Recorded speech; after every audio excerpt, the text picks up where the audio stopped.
All right, all right. What's up, everybody? Y'all know what it is. It's Sunday. Time for Sister Conversations in Black. All right, so this your girl Jackie Johnson saying what up, what up, what up. And it's LaQuisha, aka LQ. And again, this is my sister and me, LLC, and we want to welcome you to our Sunday podcast, Sister Conversations In Black. All right. All right, we're on episode 13. Definitely excited. We're gonna get right on into it because you already know what it is over here. Okay.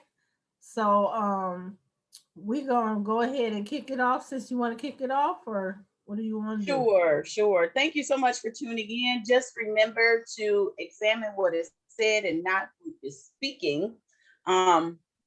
Today we are wrapping up our series on the breakdown of the Black family, the agenda. Today we're going to conquer or try to tackle an issue of, we got a couple places to go today, but we're going to start with interracial dating. Ooh, we're gonna come on out the gate swinging, huh? You know, we're gonna come out the gate swinging because the other trauma that you and I discussed, that's a more personal type thing, and it may take a little bit longer. Not that this isn't personal, right? But it may take a little bit longer for us to really appeal to the people in regards to that. But here with the interracial dating type thing, we don't really need to personalize it. But I feel like with the other topic, we definitely need to touch the heart of someone who may need it, as we have been trying to do every single week. So it's not like we don't, you know? Right. So definitely wanted to speak about the interracial dating and the effects that it has had on the Black families. With the notes and everything that I have, specifically the Black woman, it gets real. So if you want to start with the clip, you can. Otherwise, I can start with the note. Let's go ahead and kick it off with the clip. All right. Let's do it. All right, let me share this clip, y'all. Give me 1 minute here. So this is really important. While she's getting ready to pull that clip up, I just wanted to be said that my sister and me, we are not racist. We are not, we don't have anything against the opposite sex. We're not two bitter women trying to come down on people. You know, sometimes you got to put those disclaimers out. These are just things that have plagued the Black family. Yes. And that's all. Absolutely. All right. You let me know when you're ready. I'll go ahead and play. You can go ahead, sis. Are you totally against interracial relationships? I am totally against it, and I want to make sure you understand why. It's not because... Cut it out, Envy. Cut it out, Envy. Don't do that, Envy. I'm going to have a serious conversation. We have a name for it. We have a name for it. Okay. The Snow Bunny Crisis. Okay. I am against the Snow Bunny Crisis. And I want your white listeners to understand. Because people be trying to say stuff like, he's the Black Hitler. I'm not the Black Hitler. I am in no way interested in hurting or harming the life of any human. White, Asian, Chinese. I believe in respecting everybody. The reason I'm against interracial marriage, Envy and Charlemagne, is because marriage is an economic contract. It's an economic contract. Most women do not marry down in status. They marry up. And if you don't believe me, show me a rich white woman married to a broke-ass Black man. Have you ever seen a rich white woman marry a broke-ass Black man? No, you have not, and you never will. Because marriage ain't about love, it's not colorblind, and it is totally economic. So if marriage is an economic unification and a contract, how can we, who don't have enough already, give so much to the white woman and to white people who have already taken too much when we got all these Black women out here who will never get married? Only 1 out of every 4 Black women in America will ever taste marriage. And half of them who taste marriage will be divorced within 5 years. If you want to save the Black family, If you want to save the Black family, you have to protect it. And in order to protect it, you have to be against interracial marriage. You can't say, I love the Black family, but I don't have a problem with interracial marriage. Interracial marriage is eliminating the Black family because it is not providing our women with enough available and able Black men to be their husbands. So you're It's not just white. All right, we're gonna stop there. White women, Asian. Oh, here we go. Everybody. Nobody should be marrying out the race because there's political consequences, DJ Envy. I'll give you one right now. Naomi Osaka. Am I saying her name Yes. right? The tennis sister. Mhm. Naomi Osaka, yes. Naomi, I love this sister, right? She knocked off the greatest of all time, the GOAT, in Serena. But guess what? Who is she representing in the upcoming Olympics? Is she representing Haiti? No. No. She representing Japan. So here you have a half African sister, an African sister with, because there's no such thing as half African, our genes are dominant. So you got an African sister with a Japanese mother, and instead of going back home to your father's blood, Haiti, to represent the Africans in Haiti, you're instead going to represent the Japanese who've never done anything for Black folks and are part of the Trilateral Commission with the American white power structure. But who taught her to play tennis? Did her Japanese mother teach her to play tennis, or did her Black Haitian father teach her to play tennis? Her Black Haitian father taught her to play tennis. It's the African DNA. It's the African ancestors in that girl that's responsible for her tennis success. But instead of representing us, she's gonna go represent the Japanese. Well, this is what you got to do. All right, I'm gonna stop there. Whew. Heavy. Hey, that was heavy, wasn't it? That was Very, heavy, very heavy. But that's some real talk. So let's dig in there. So what I want to say before I say anything is this. I am also, and this is, I'm gonna personally put this out here. I have interracial couples in my family. I know plenty of interracial couples, and I often tell them, like, hey, you know, if that's what y'all want to do, like, I love it. I love y'all. You know what I'm saying? But when we deal with how I feel, and my viewpoint is, this is why I don't date outside of my race. And this is why I will never marry outside of my race, is because I do believe exactly what Dr. Umar said.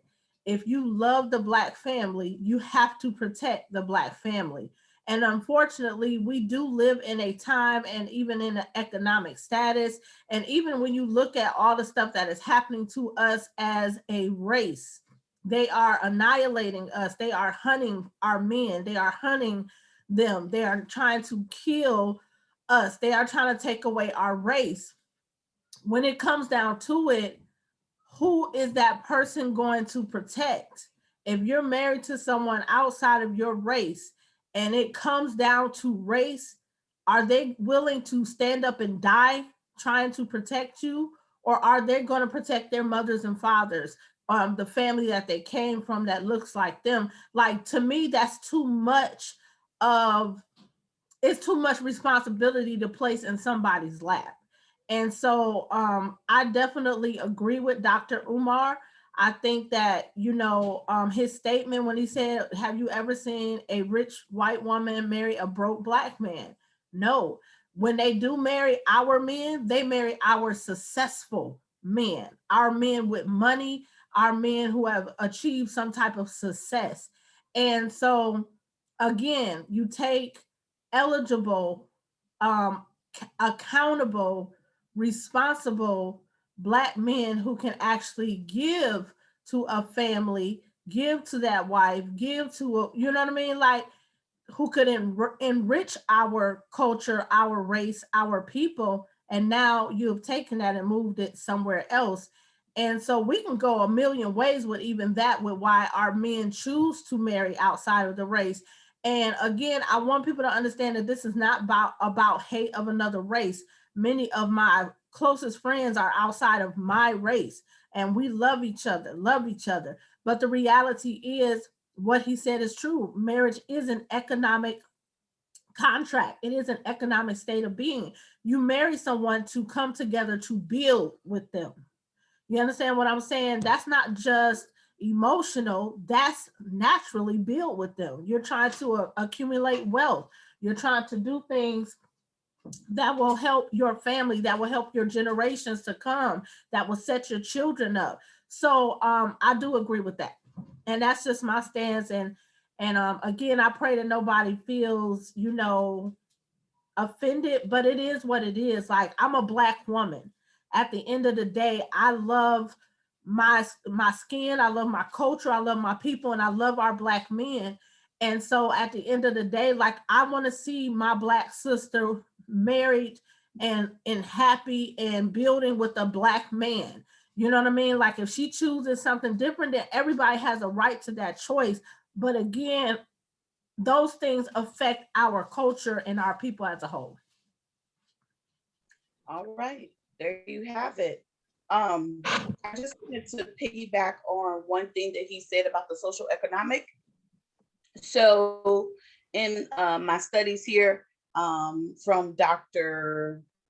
Carolyn Beaker and Dr. Kevin M. Fitzpatrick, they wrote a dissertation on interracial dating and social affirmations and intermarriage. And these are white doctors. Anyway, they wrote that their findings show that interracial dating or interracial marriage comes along. And it comes along because people were more interested in social affiliations.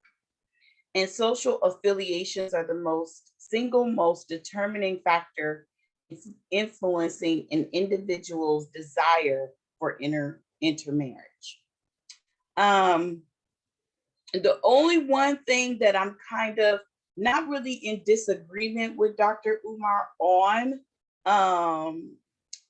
but because we're in the 21st century, things are different, and I'm from the hood.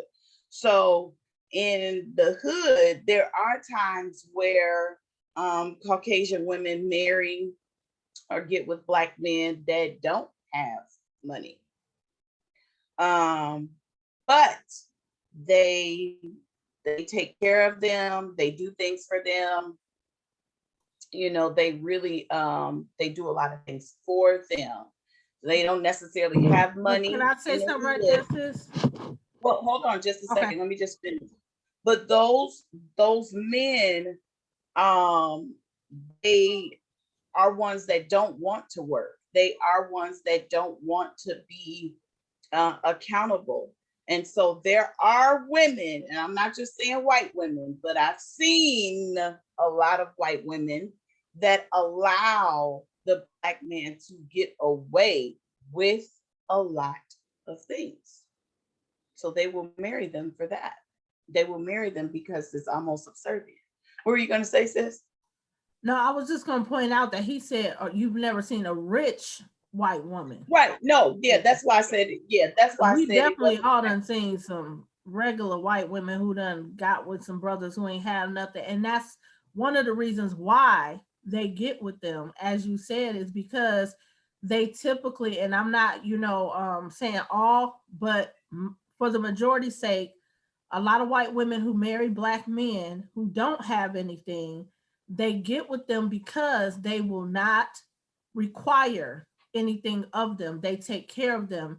And this also brings me to an issue that we as Black women encounter with our men in relationships and in marriages, is because they want us to be much like that. They don't want us to challenge them. They don't want us to require things of them. And that is a natural state of being when you marry someone. If you marry someone who does not challenge you, you're married to the wrong person.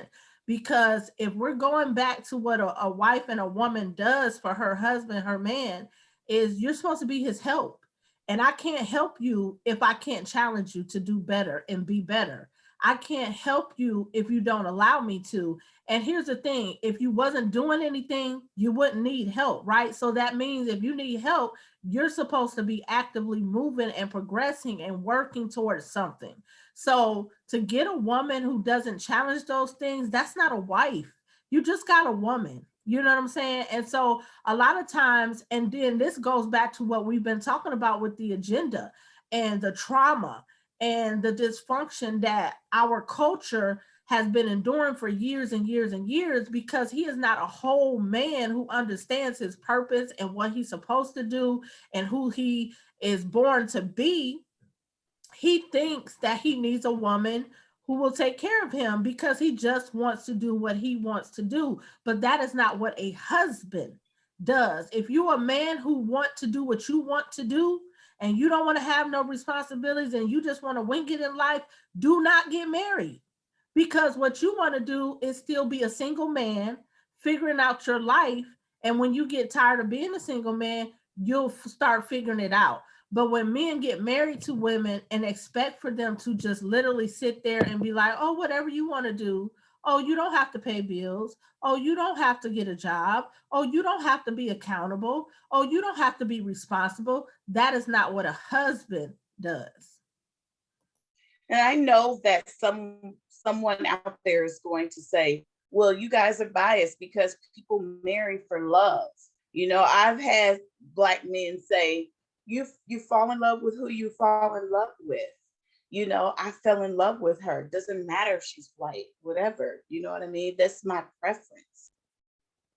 Okay, brother, that's your preference. I got one question. Has there been anything in your life coming from the United States of America that has influenced your preference? With the struggles that the Black man has faced in this country, just in general, no shade, no hate over here. You love who you love. But I just want to know, has there been any factors that have influenced your preference? And that's good, sis. That's good, because a lot of times too, like, I'm gonna tell you, I talk to a lot of men who date outside of the race or even prefer women outside of the race. And what they tell me is Black women got too much attitude. Black women want too much from you. Okay. And then what I hear from other men is it's almost like a deep-seated thing. They was withheld from them. They couldn't have white women. And so now they can. So it's almost like a revenge to the slave owners and a lot, you know, they've been told for so long you couldn't touch a white woman, you couldn't have a white woman. So now there is this thing in them that says, now I'm gonna do that because I'm not a slave anymore and I can do this. You know what I'm saying? And I'm not even gonna kid you. Outside of them real two reasons, I have not heard any other reasons. Like, yes, you can fall in love with anybody. If you spend time with somebody for a long period of time and get to know them, you can fall in love with anyone. That's facts. But the problem is those outside influences already from the gate. You was like, I'm not dating a Black woman. I'm not going. So you didn't even give a Black woman a chance. You just shut her off because you knew in your mind you wanted this white woman or this Latino woman or this Asian woman or whatever you wanted. It typically, when men want a woman outside of the race, they have a reason why. Whether they what is preconditioned this mindset? Yes, that's what factors have preconditioned your mindset?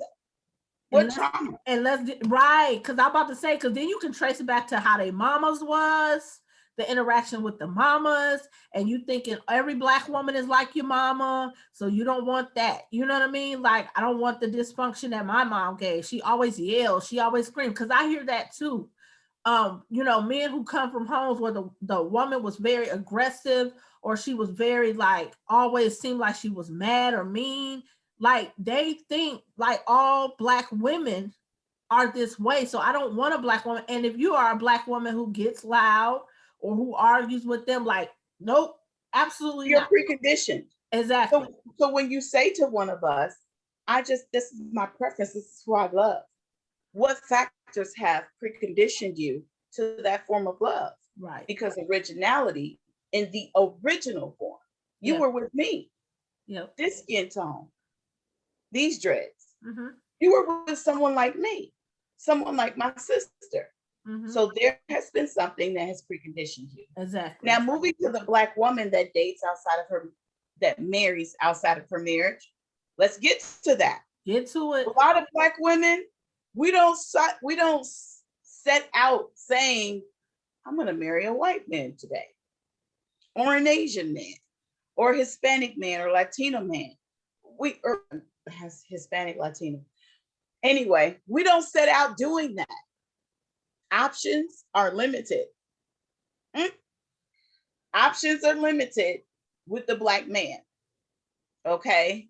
And so finally, and this is just from my perspective. Okay, I got two perspectives, and then I'm gonna let you go run a little bit, sis. Number one perspective, I feel like Black men marry white women is because they feel like they'll have a better lifestyle with a white woman. I feel like they think, and this is my opinion, somebody may not agree with me, but I feel like they think that because of media, because of television, because of the social environment, because of the influences, they feel like there's this dream house, and a white woman keeps a house a certain way, she keeps income a certain way, she does this, she does that, and it's almost like a fairy tale type of thing. Okay, but what they are not realizing is that that is the United States of America's dream of how things should look. So what you're desiring is an influence that was painted, a picture that was painted before you by the United States of America, by this world, by this earth, on how things should look, this country, when in reality, where you come from, where you originated from, we were kings and queens, and we have a way that we keep a home too, to where you would walk into it and feel at home and not like a guest, number one. So it does not mean because she keeps the house a certain way, or she folds her laundry a certain way, or she talks to her children a certain way, or whatever, that she is any better. That is a dream that was painted before you. And that's my opinion, and I'm sticking to it. I'm sorry if you want to go home and eat beef stroganoff on Sunday nights instead of coming home and having some collard greens, some pinto beans, some cornbread, and all of that. I apologize if that is not your desire, but that is the Black home. So when you want that beef stroganoff, not that I don't make beef stroganoff, because I do, but not on a Sunday. If that's what you want, just say that then. Just say, I want the commercial image that the United States of America has painted before me. That's all you got to say. And I will say to you, oh, you don't want your original. You want what was given because you want the handout. Cool. Was that rough? You want the handout? Cool. You can have that. Number one. So that's my opinion on that. Doesn't mean she has a better lifestyle. It just means you stepping into what the United States of America has painted before you. That's it. You're stepping into what they call the American dream, commercialized. But your dream is a Black woman. Your dream from originality was the way we are. Okay? And last but not least, and then I'm gonna move on. When it come down to it, and it's time for a Black woman to step in front of a bullet for her man, she gonna do that. For her man, her son, because we are going to say, not today. You're not getting my brother, you're not getting my uncle, you're not getting my son, you're not getting my man. That's who you got. That's who you got. Okay?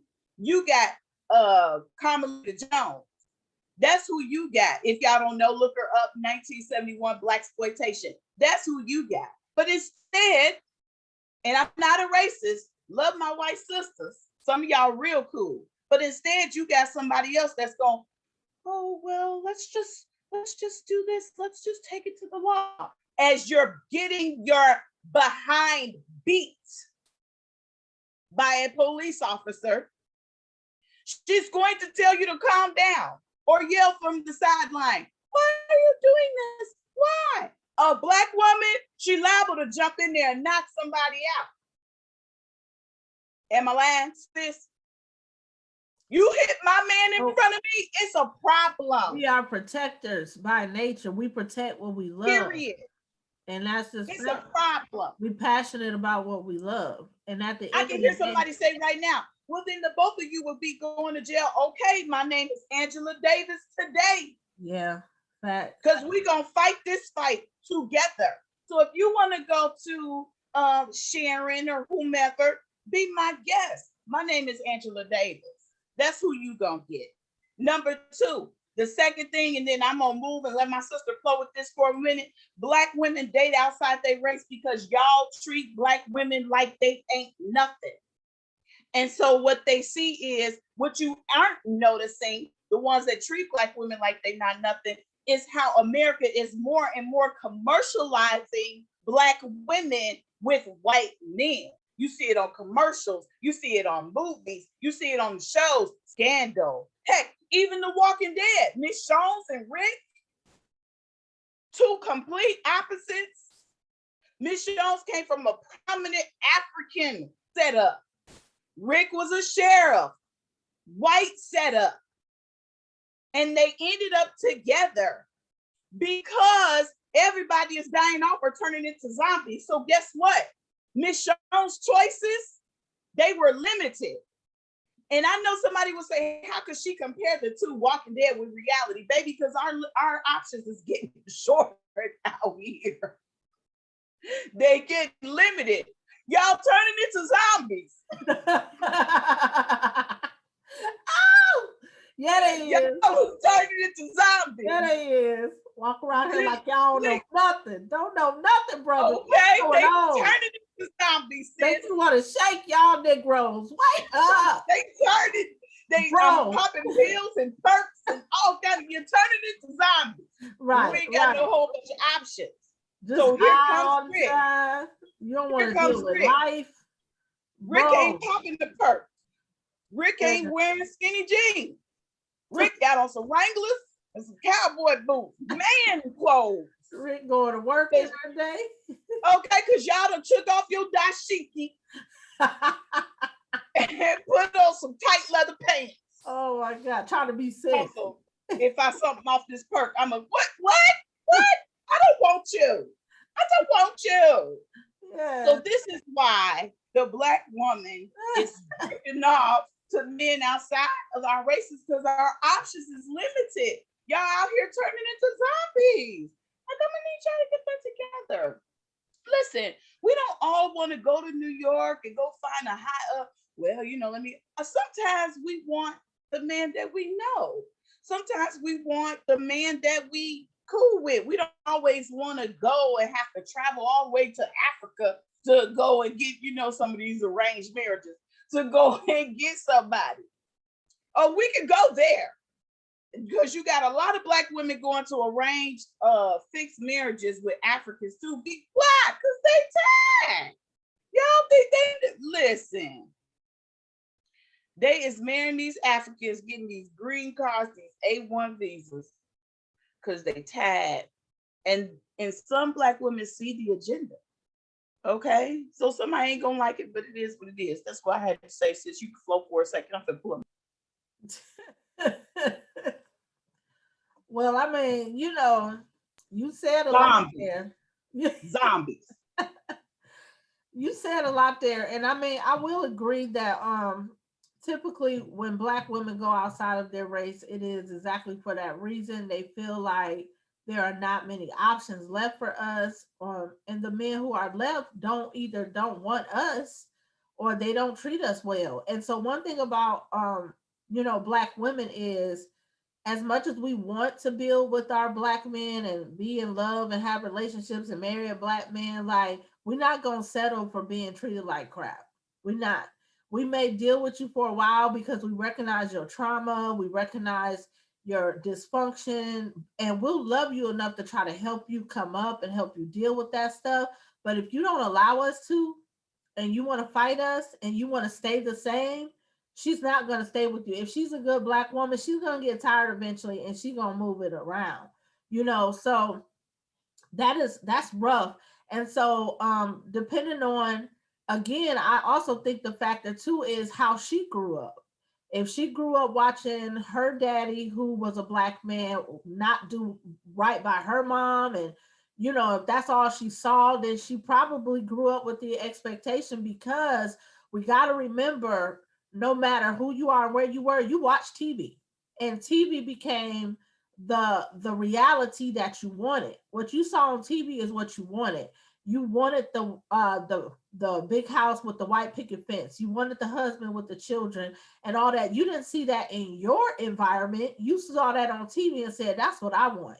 You know what I'm saying? And so if she saw dysfunction all around her from the men that looked like her and that she grew up saying, there's no way I'm dating a black man.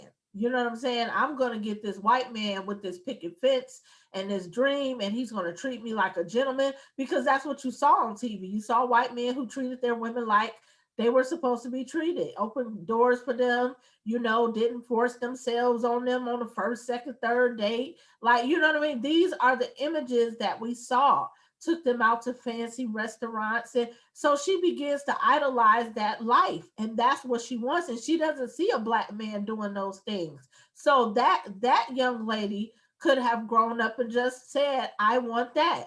And if she was looking for that specific image and that specific dream, if she didn't see any black men in her life doing those things, then she typically probably closed herself off to black men as well, just like we talked about the black man closing himself off to a black woman because of what he saw and what he endured. So it goes both ways, and then on top of that, black men throwing away black women left and right. But baby, I'm here to tell you that there's somebody outside of that race ready to catch her when you throw her away, because what white men and other men outside of our race have typically gotten is women who were very subservient, women who did not.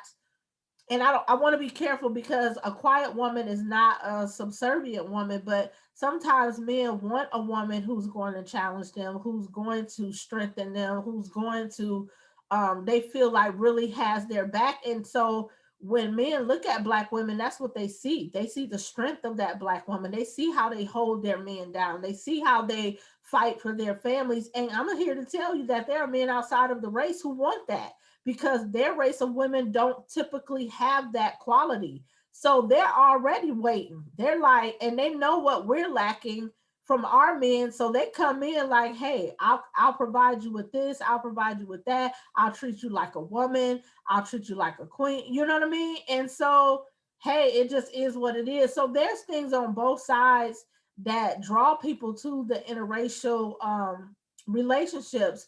But I'm gonna be real, and I'm gonna share a personal experience here. I had a crush on a white boy one time in my life, and he was what many people probably would call like he was he was white on the outside, but he was very black on the inside. Because he hung in our neighborhood, in our community, so he acted a lot like the black men that I knew. And so I love those things about him, but there were things from his white culture that also made him attractive. The fact that he knew how to treat a woman, the fact that he worked very hard to have things, those things were very attractive to me. However, it was also just one of those things that I felt like I could not do. I felt like I could not cross over into an interracial relationship, because I began to think about, when we get angry, how is he going to react to me? If he gets angry at me, is he going to call me something that I'm not going to be able to deal with? How are, and then I thought about, how is he going to be able to relate to me and my struggles and my culture and where I come from? I didn't want to be trying to explain myself to somebody who just didn't understand what it meant to be a black woman, or the pain that I went through. Like, he would never be able to understand that, because he didn't come from that. And so that was the one reason why I never chose to date outside of my race, is because I felt like they just would not understand. They could love me, but they would never understand my struggle enough to really support me. And so that's why I chose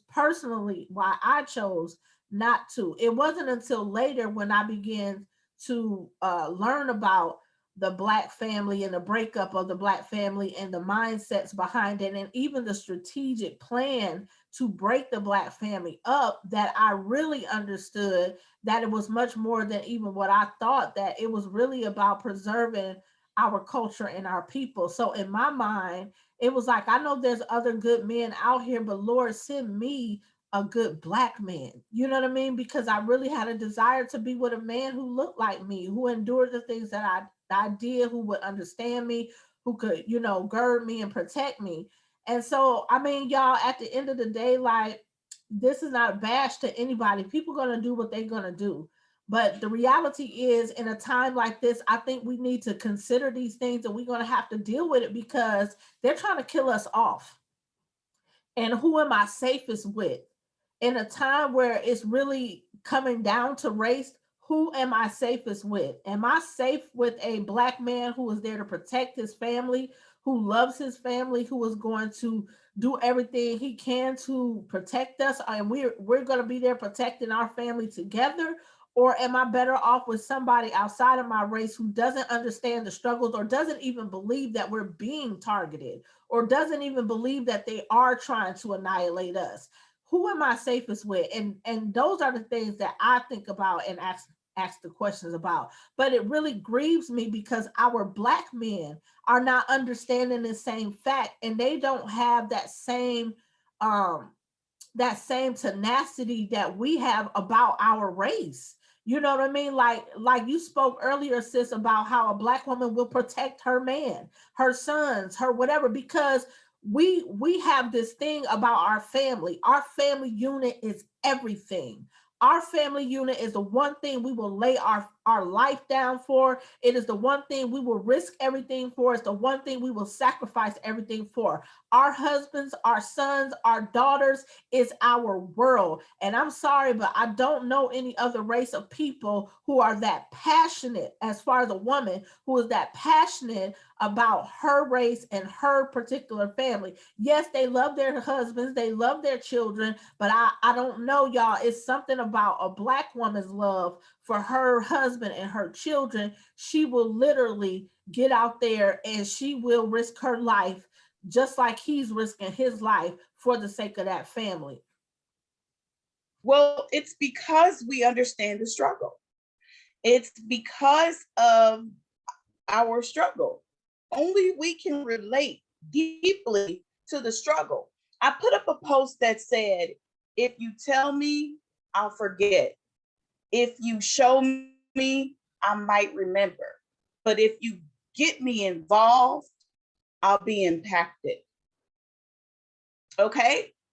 We understand deeply the struggle because we're involved. We're involved. This is not the agenda that the United States of America has against the Black man is an agenda that the United States of America has against the Black woman. It's not half, it's both. So when they have a struggle, we have a struggle. When they experience racism like deeply rooted, we experience racism. No other race is going to be able to protect you from a place of desperation. I'm going to put it that way. I think that's the right word. No other race is going to be able to protect you from a place of desperation because they don't understand that this is a desperate time. I said it. I said, if you come across a white woman or man and they'll say, how do you feel about the things that are happening in today's society? They're going to say, it's very unfortunate. We all need to get along. And this is awful. This is what Black people have been talking about for centuries and centuries. And I think it's awful. It's very unfortunate. You come across a Black man or a Black woman, how do you feel about today's, shootings and killings by the police? The same thing you would ask the Caucasian, the white man or woman, and they say it's very unfortunate. You ask the Black man or a Black woman, they're gonna say, we're tired. We're ready to do something about this. Do you understand how the struggle is different? You understand how the response is different? Because the understanding of the struggle is different. Because one person is seeing the pain from the outside and the other person is living it. So you will not be able to. It's an imminent threat to you because you're under it. To the other person, it's just unfortunate. To you, it's an imminent threat. It's like you won't be able to protect. You won't be able to protect from the place of desperation. Hear me when I say you won't be able to protect from the place of desperation that I do. And someone can say, and I think I'm freezing, but someone would say, well, you're going to fight, but you're going to both end up in jail. And that's stupid. Let me just say this. Do not mistake the Black woman for being barbaric. Okay? We are very, very intellectual. We are wise. We are smart. We study. We have wisdom from our ancestors. We have wisdom from God. We are connected to the Father. We are connected to, when I say our ancestors, I mean like grandma and them that taught us things when we were young, okay? So do not underestimate us by saying, oh, well, look, we should say all they're gonna do is fight. No, no, no. You're gonna run across some Black women that will fight with physically and mentally and spiritually. She is a triple threat. You hear me? And she gonna pull out prayer, and she gonna punch you in your face, and then she gonna hit the law on you. Don't underestimate us. Me. Listen, we fight from different angles. I promise you, we're gonna have it all covered. Whatever moment we are in is what you will get. So if it is a moment of we feel like somebody is being threatened and you're going to kill one of our Black brothers or sisters or whatever, then violence might be needed. If we are in a court of law and we need to represent, then guess what? Law, order, comprehension is needed. But if we can't get through and it's a bad situation, we're gonna, in all three of them, we're gonna pray. So don't get it twisted. We gonna pray. And if you get a sister like my sister and me, this one over here, or myself, we ain't just praying we praying them scary prayers. We praying them scary prayers. We're reaching way down deep, speaking in tongues and everything. Listen, as my sister Latoria taught me, Psalms 35 all over you, okay? Listen, we speaking in tongues and everything, stuff that you don't even understand. I promise you, you don't want these problems. You don't want these problems. I promise. So do not mistake the Black woman as being barbaric, ghetto, only knowing how to fight with her hands, because some of us are very well-rounded. Okay. So now that we've hit that, I just wanted it to be stated that I need the Black man to hear me and hear me good. This country was not designed for you to have white women. Okay.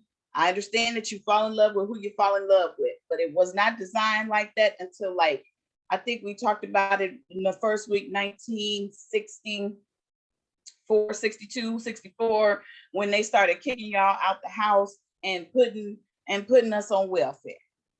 And that's when they started the agenda. Okay.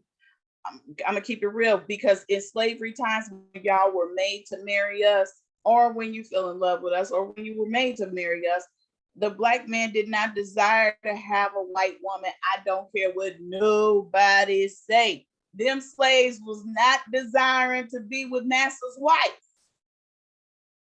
Okay? You know why, sis? Because the only thing that he had ever known was cocoa butter and jojoba oil. Shea butter, baby. Shea butter. That's the only thing he'd ever known was nappy hair and full lips and a big booty and a round waist. And I'm not saying some but you know who was wanting that Black woman? Child, listen. Since the beginning, master. Okay. And this is why they broke y'all down. This is why they did what they did. This is one of the reasons that they did what they did to y'all. You were probably being desired by master's wife because of your skin being kissed by the sun and the way you exude strength. Not saying white men didn't, but it was a different kind of strength. You guys were warriors. So I want you to know, and you can feel about me however you want to feel about me, but this country was not designed for you to be with a white woman, period. But if you want one and you got one now, that's your business. I'm just telling you. Okay. So, but what it does to a Black woman is sometimes it will send some of us to outside of our race. But you think that we hate white women because of it. Listen, let me just hit this and then I'm through with this topic because we already know, since you can keep going if you want to. We don't hate when you get with white women. Oh, I said it. We don't hate when you get with white women. We don't even hate the white woman. We don't like the way you treat us when you get with white women. Say that. You don't need to put a Black woman down because you got a white woman. Right. That's your preference. Right. That's your business. 9 times out of 10, we probably ain't even looking at you because we might be, we looking elsewhere. But listen, you ain't gotta hate on us. Right. Number one, because of that. And number two, if that's gonna be your thing and that's your preference, baby, don't try to come up on us and then trade us in for what you consider a better model. So what you want to do is, because I'm gonna call it like it is, I think it's cultural misappropriation as well. I'm about to throw something. You sitting up talking about how white people culturally misappropriate us, Black men culturally misappropriate us, because you'll come out and be playing in all these Black movies and doing this pro-Black this and this pro-Black that, and then you'll get our support and we buy all your stuff because that's the type of people we is, and then you go trade us in for a white woman, Mr. Donald, Childish Gambino, I used to love. I don't mess with him no more because you want to sit up and talk about this is America, where you got mixed kids. You got a white wife, but this is America, KK. Anyway, so that's another problem. Don't try to come up off of us and then trade us in. Like, let me trade this old model in and get the new model. Tiger Woods, don't do that. Don't do that. I'm gonna be real, sis. That be an issue. Okay, you can go to even some of these athletes, man. When they was coming up in high school and college, they had Black women who held them down. Then you turn pro, and now she ain't good enough. Oh God, help me today. And then you go get the baby. We're gonna talk about the baby. And then you go get somebody who's saying he want a light-skinned girl. He want a light-skinned girl. You ain't even Black. You like Latina. You ain't light-skinned. So here's the thing. You trade us in, then you go get somebody else with a big booty that done pump their lips and everything else. They try to look just like us, but she just ain't Black. Man, you is confused. You confused. You done went out and got somebody that done pumped herself up to look like me, but done traded me in. You confused. And then what you do is you talk about us having a problem with them, but you give them a superiority complex. Yeah, now that's where I was gonna go next, because every time I see this debated in social media, it's always the white woman that get real nasty with the Black woman. Like, y'all men coming to us because blah, blah, blah, blah, blah. And I'm going to tell you something. They getting that from Black men. Yes. Y'all give them ammunition against us. Like my sister just said, we don't hate when a Black man go to somebody outside of the race. If that's what you want, that's what you want. What we have a problem with is when you get with somebody outside of the race and then you dog Black women like they ain't nothing. When clearly everybody in the world knows the quality of a good Black woman. Everybody knows the quality of a good Black woman. But you, the Black man who we were created for, wants to dog us as if we don't have those good qualities. But then you go get somebody outside the race and you looking for the qualities we got in them same women, or you creating that in them. So at the end of the day, the problem we have is when you allow another woman from another race to feel superior over us, when we were the ones who held you down in your broken place. And that's another reason why Black women stop dating Black men, because they feel like they are tired of building our Black men only to be let down, only to be cheated on, or only for him to take what they have given him. Because we make men better. Good black women build a man, work with a man. They don't have to come all the way ready. We build and work with you. So when we build and work with you and give you this firm foundation, and now you this solid man and you this good man and you can hold a job, you want to leave and go take it to somewhere else. Okay, so what happens is some other woman is now enjoying the labor that we put in on your Black self, and you can't even give that woman her props for everything she took from you, built through you, and loved you through. You with some other woman like you just already had that. You understand what I'm saying? So you give them women's superiority over us as if we was nothing. So then you take your best years and spend it with a woman outside of your race, and then it makes her feel like she was the queen, she was the prize, she got all this out of you. Because why wasn't you like that with your woman? I'll tell you why. Because she built him, he left her, and then he started enjoying what she built in him with you. I'm done with that. Because I can go there and I probably will make a whole bunch of people mad. But I don't even start crying, because that is sad.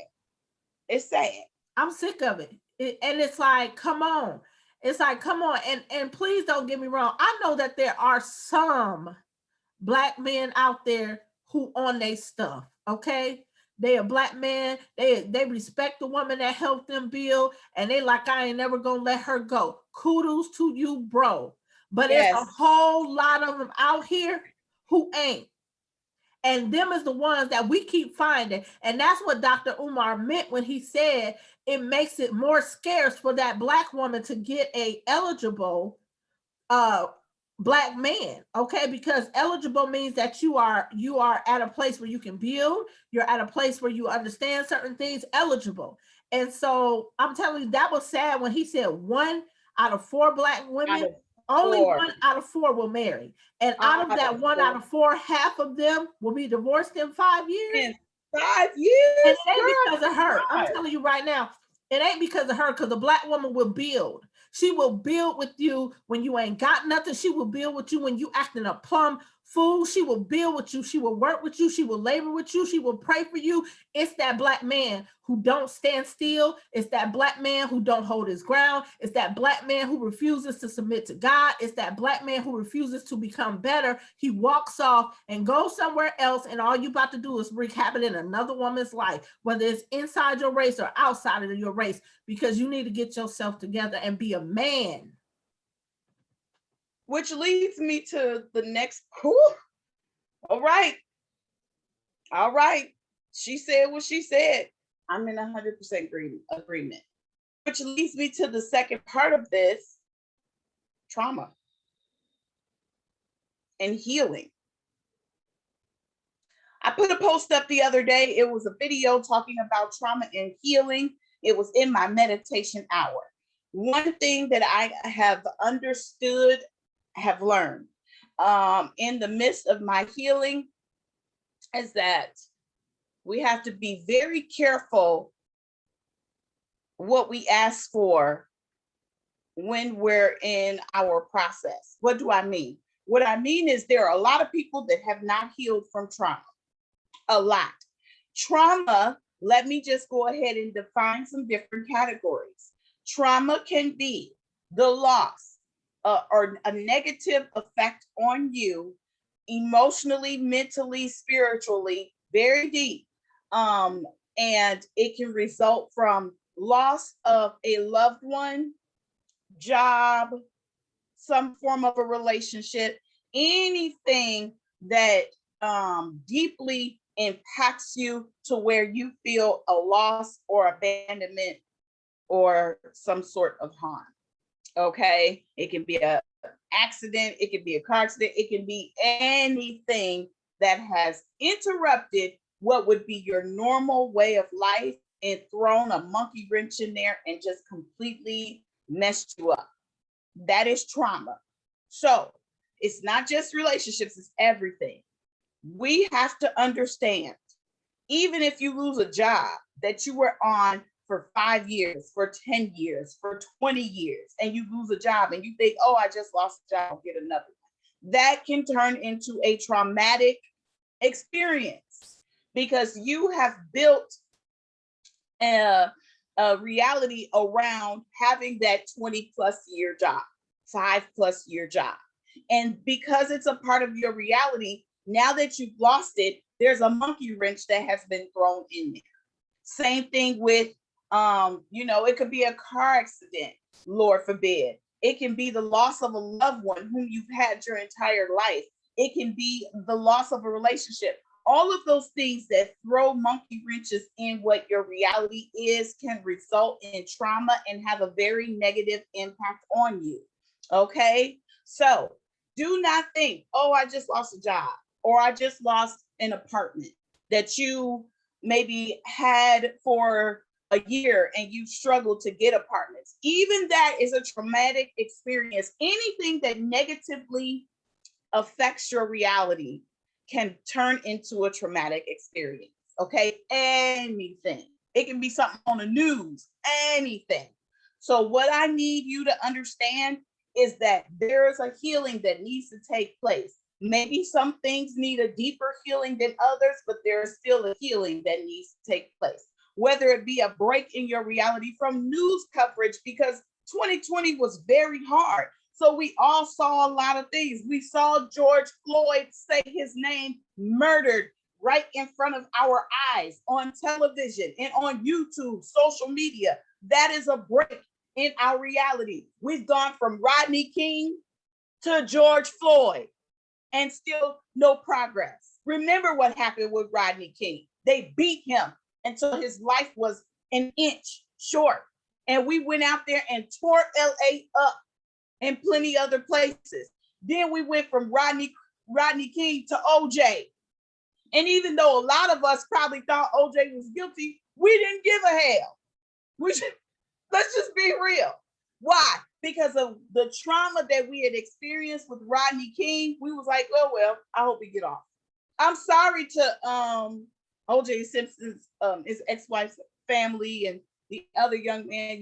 We're not saying that anybody should die, but what I'm telling you is the trauma that Black people have experienced from the years of brutality, okay, and the years of oppression.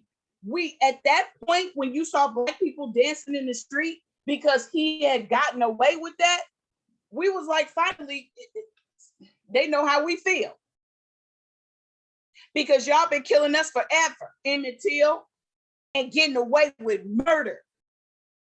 So a lot of Black people wasn't dancing in the street at Nicole's, her passing. They was dancing in the street like, they know how we feel now. I'm not gonna lie to you. My high school was a lot, like maybe 60% Black and then 40% other races. My high school, they announced it over the loudspeaker, over the intercom. Shout out to Edison High School, Minneapolis, Minnesota. We left class. We left class. So what does that have to do with it? It's trauma. It's trauma that we've experienced as a race. So what am I saying? You need to heal from the trauma. Well, how do I heal? Well, number one, you can acknowledge that you have it. If you want to take notes, you can. Otherwise, go back and watch the video.